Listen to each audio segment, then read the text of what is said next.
Bismillahirrahmanirrahim. Assalamualaikum warahmatullahi wabarakatuh. Perkenalkan, nama saya Muhammad Gofaldi Mariono, biasa dipanggil Gofaldi.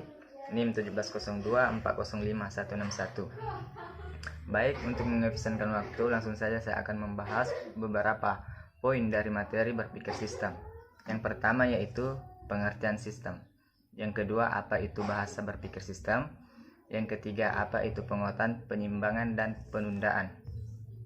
Yang pertama yaitu pengertian sistem. Sistem adalah suatu objek analisa yang memiliki komponen atau bagian yang saling berinteraksi dalam suatu aturan-aturan tertentu untuk mencapai sebuah tujuan. Sistem sebenarnya adalah sebuah kelompok yang ketika bekerja seperti seharusnya akan memiliki ciri sistem yang berbeda dari ciri-ciri komponen-komponen pembentuknya. Tidak semua kelompok adalah sistem, terutama jika tidak ada ciri khas baru muncul ketika kelompok bekerja atau emergent properties. Yang kedua,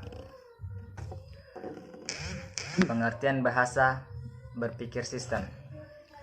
Bahasa sebagai sebuah sistem merupakan suatu susunan teratur berpola yang membentuk suatu keseluruhan yang bermakna atau berfungsi.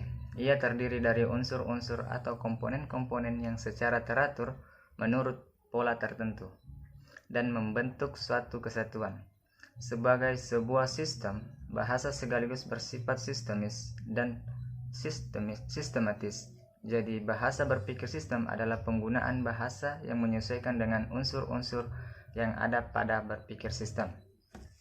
Adapun hal-hal yang terdapat dalam bahasa sebagai sistem yaitu: yang pertama penguatan, kedua penyimbangan, ketiga penundaan.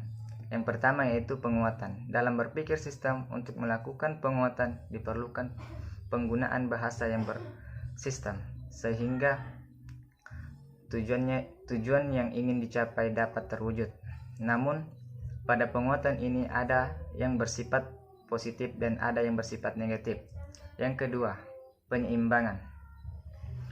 Keseimbangan adalah hal alamiah manusia yang selalu melawan keseimbangan ini dan harus membayar ongkosnya dalam sistem.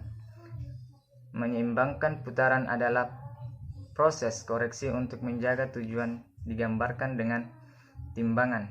Contoh dari penyeimbangan yang biasa dilakukan oleh suatu perusahaan adalah penyesuaian keseimbangan kas yang dimiliki oleh suatu perusahaan. Yang ketiga yaitu penundaan atau delay menunjukkan sistem yang mempunyai agenda sendiri. Penundaan adalah titik dalam rantai pengaruh memerlukan waktu yang sangat lama untuk terlaksana. Jarak waktu antara sebuah intervensi atau sebab dengan hasil atau akibat digambarkan dengan garis lengkung yang terpotong. Misalnya penundaan pembayaran utang yang dimiliki oleh suatu perusahaan. Itulah tadi pembahasan yang sempat saya sampaikan. Kurang lebihnya mohon dimaafkan. Wabillahi taufiq wal hidayah. Wassalamualaikum warahmatullahi wabarakatuh.